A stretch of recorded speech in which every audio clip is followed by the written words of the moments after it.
Okay, so we've talked about phonics and we've talked about how we can also teach writing of bigger structures like a sentence and a paragraph. So of course the last thing left to talk about is reading. What do we need as an overview for reading? So really reading comes into, there's two things you want to achieve with reading. You want to achieve fluency and you want to achieve comprehension. So the way that we teach fluency is a lot to do with phonics. So that's actually, there's some videos on that in the phonics training section, is how can you fluently read a particular group of words. Because that's the best way to really get that stuck, mapped onto your brain. That's one of the videos I talk about in phonics, is you want to map words onto your brain. But there is also, you also want to have some practice fluently reading a whole text. So you don't want to just read word lists forever, you want to be able to read a whole text. And this is something important to practice because it trains, being able to follow a text, follow sentences, follow lines is a very important part of the training in reading. So we have the best way to do this, we still want to go with the phonics. We don't want to frustrate kids who can't read and write patterns they haven't seen before when we just give them any old random book and they're looking at it and about half of the words they have no idea how to work that out. So what we have is sets of books. There's two different sets of books. One of them is called Decodable readers and one of them are targeted phonic readers.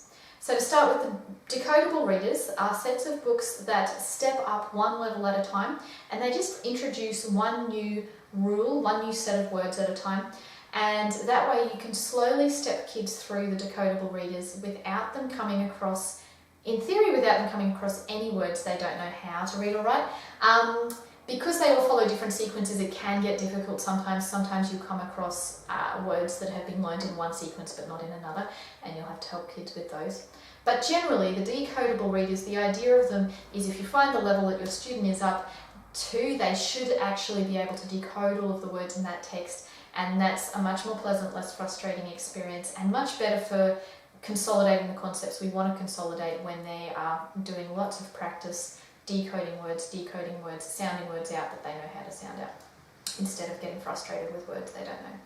Okay, so that's the decodable readers, and you can just use those for general practice reading. You can read them with the kids, so that's like, it's called chorus reading, where I read and you read at the same time. Let's do teamwork. You can do practice where I'm going to read the page, then you read after me, and of course you can give them practice on their own as well with those. So this is decodable readers for fluency. The other thing we have for fluency, it's called targeted phonic readers. So these are, for example, we might have a book that's entirely about the A sound, and whoever wrote that book just got carried away with putting so many A words into that book, or have a book that's completely about the silent E rule, and so whoever wrote that book, they just put all of the silent E words they could possibly put into that book. And so that actually is kind of doing two things at once, because you're getting some fluency in reading practice, but you're also getting to practice that targeted list over and over again as if you were practicing a word list. Okay, so those are our two big things for fluency in reading, is we want to use those readers, the decodable readers, the targeted word readers, as well as course of doing fluency activities with the word lists in the phonics section.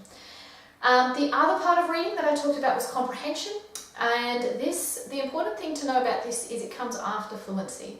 So if you are reading a book but you're really struggling with it, you have to stop and sound out every second word, and then there's 3 or 4 words in this sentence which I actually really don't know, I've got no way to sound them out. Your entire brain is going to be absorbed by that process. You get to the end of the sentence and someone asks you what it's about. I don't know what it's about.